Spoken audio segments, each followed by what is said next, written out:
पुनः स्वागत है दोस्तों आपका मेरे चैनल सिंह क्लासेस में।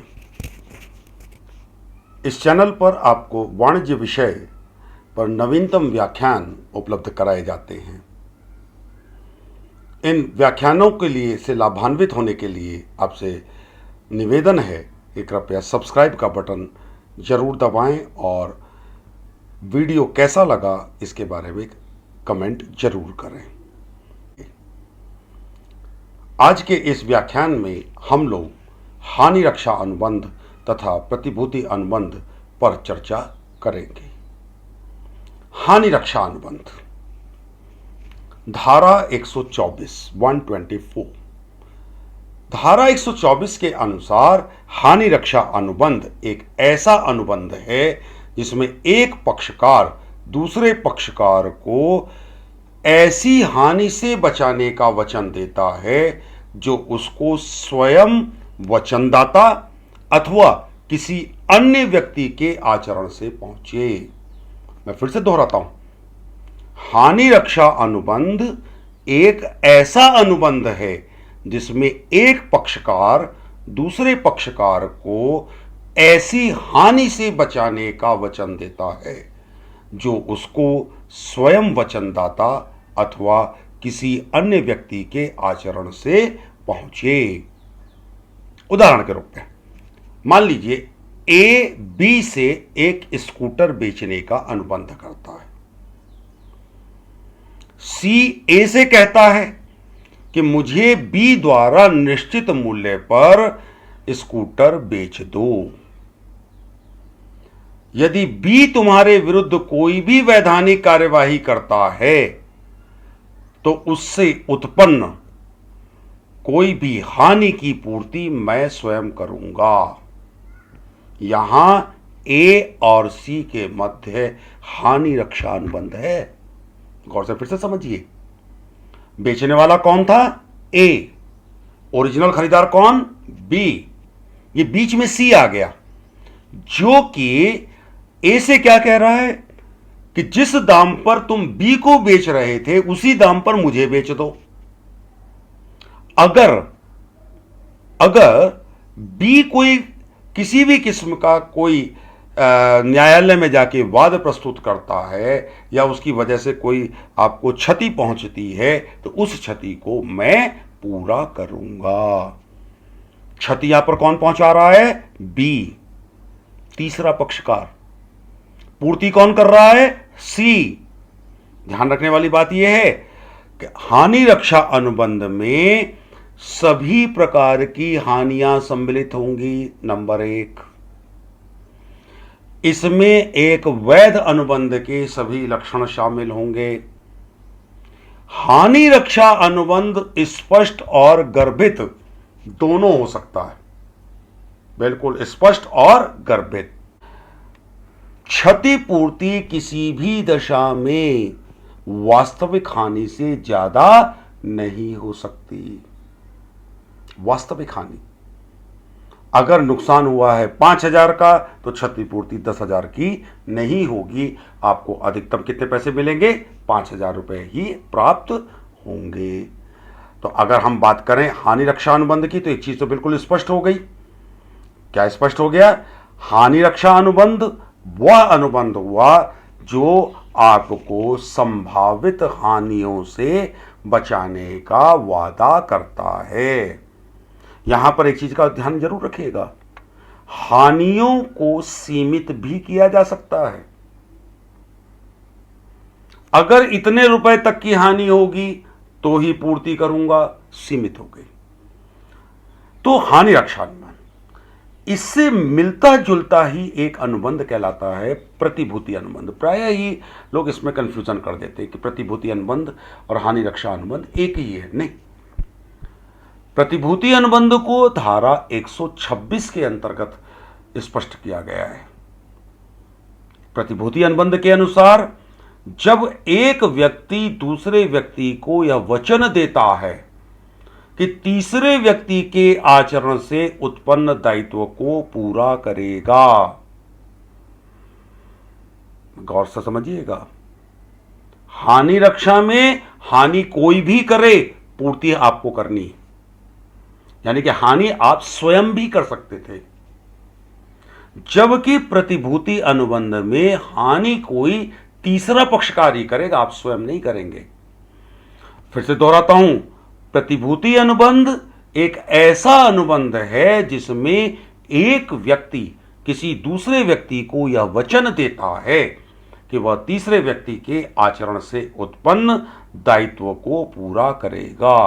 फॉर एग्जाम्पल, एक्स वाई से 10,000 रुपए का लोन लेता है और जेड इस बात की गारंटी देता है कि अगर एक्स ऋण का भुगतान नहीं करेगा, अगर एक्स ऋण का भुगतान नहीं करेगा तो जेड उस हानि का, उस ऋण का भुगतान पूरा करेगा। यहां पर जेड कौन हुआ? प्रतिभू, गारंटर। एक्स कौन हुआ? डेटर, ऋणी। वाई कौन हुआ? ऋणदाता, जिसने लोन दिया।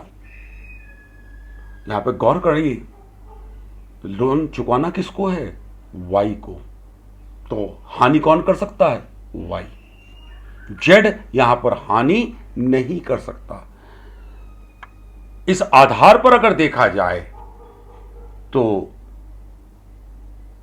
3 पक्षकार होते हैं आपके। कितने पक्षकार होंगे?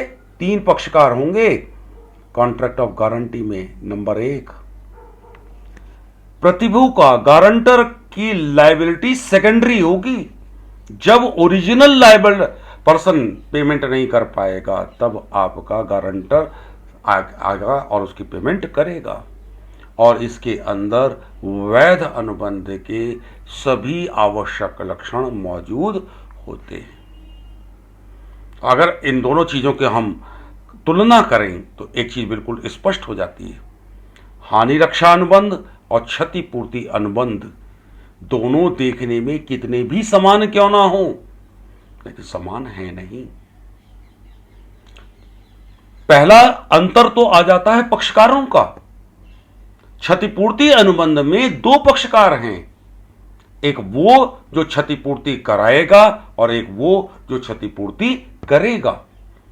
जबकि प्रतिभूति अनुबंध में 3 पक्षकार हैं, प्रतिभू, मूल ऋणी और ऋणदाता, गारंटर और डेटर, और जिसने लोन दिया।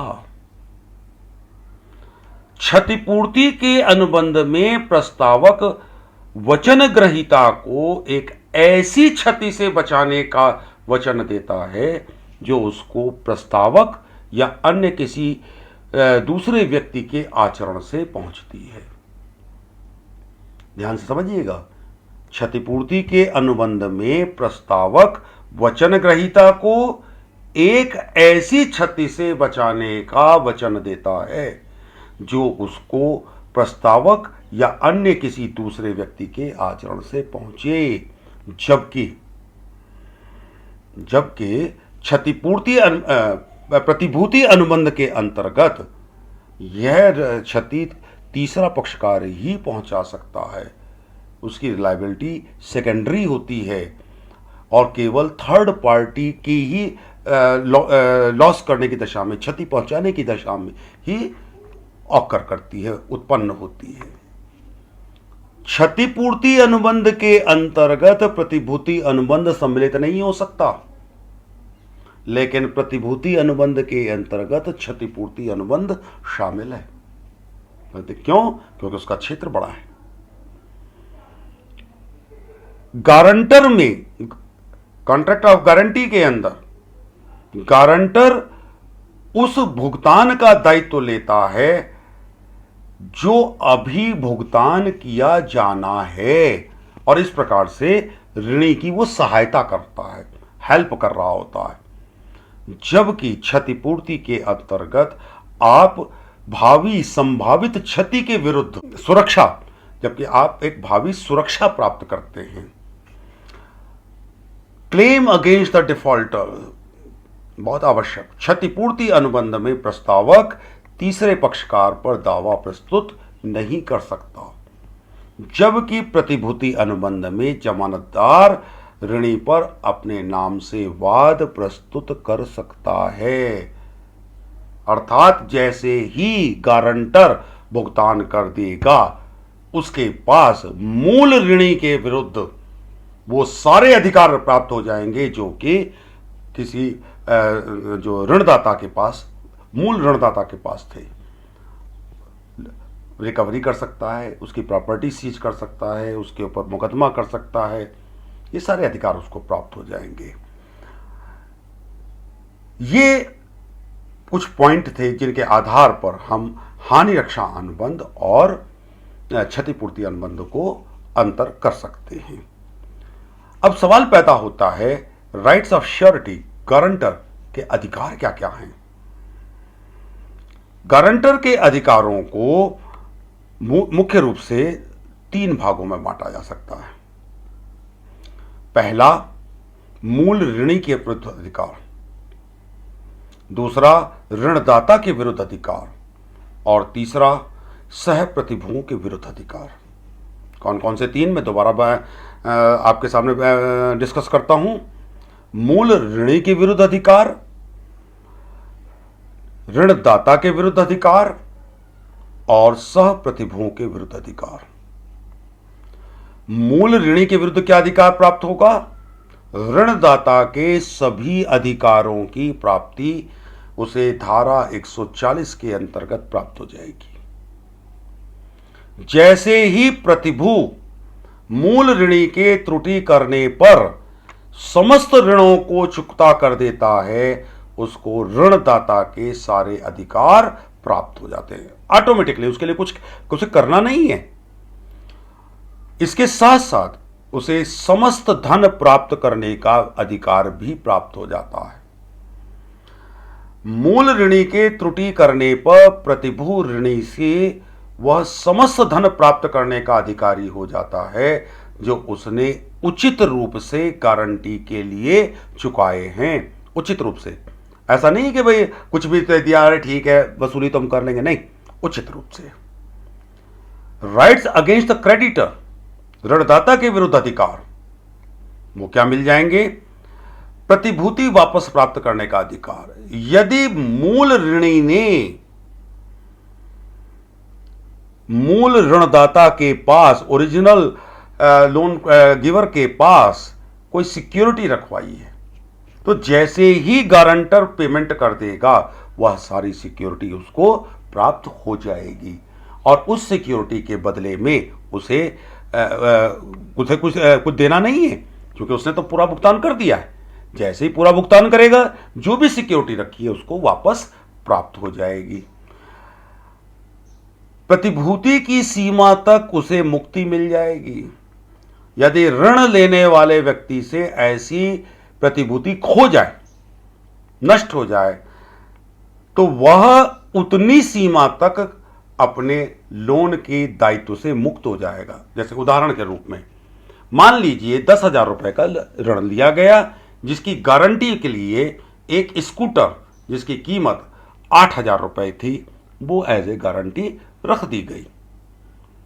साथ में किसी तीसरे पक्षकार को एज ए गारंटर भी दिया गया कि यदि मैं भुगतान नहीं करता हूं और स्कूटर की राशि पर्याप्त नहीं पड़ती है, तो आप इस रकम को चुका देंगे। यदि मूल ऋणी से भुगतान नहीं किया और उधर दुर्भाग्यवश स्कूटर खो गया, तो गारंटर मात्र 2,000 रुपए के लिए दायी होगा। उसका कहना क्या होगा? या तो स्कूटर दे दो और पूरे 10,000 वापस ले लो। स्कूटर आप दे नहीं पा रहे, इसलिए आपके विरुद्ध हम 8,000 रुपए पैसे काट लेते हैं और बाकी के 2,000 रुपए आपको दे देते हैं। सह प्रतिभुओं के विरुद्ध क्या अधिकार मिलेगा? बराबर दायित्व। जितने सह प्रतिभु होंगे, को गारंटर्स, को श्योरिटीज, वो सभी व्यक्ति, वो सभी श्योरिटीज अपने अपने गारंटी के अनुपात में इस ऋण का भुगतान करेंगे। मान लीजिए 10,000 रुपए की लोन लिया गया और 3 गारंटर हैं। अगर कुछ नहीं कहा जा रहा है तो एक तिहाई जिम्मेदारी, एक तिहाई लायबिलिटी तीनों प्रतिभुओं की होगी। मान लेते हैं एक प्रतिभु ने कहा कि साहब मैं तो 4,000 रुपए की गारंटी लेता हूं, दूसरे ने कहा मैं 3,000 रुपए की गारंटी लेता हूं, और तीसरे ने कहा मैं भी 3,000 रुपए की गारंटी लेता हूं। अगर भुगतान नहीं होता है तो इसी क्रम में, इसी अनुपात में उसको भुगतान किया जाएगा। प्रतिभूति की सीमा यदि अलग अलग है तो उस सीमा के अनुरूप ही इस भुगतान का बंटवारा किया जाएगा। जैसे अभी जो उदाहरण हमने लिया 4:3:3, 4:3:3। आज हम लोगों ने जाना क्षतिपूर्ति अनुबंध और प्रतिभूति अनुबंध क्या होते हैं और इनमें क्या अंतर होता है।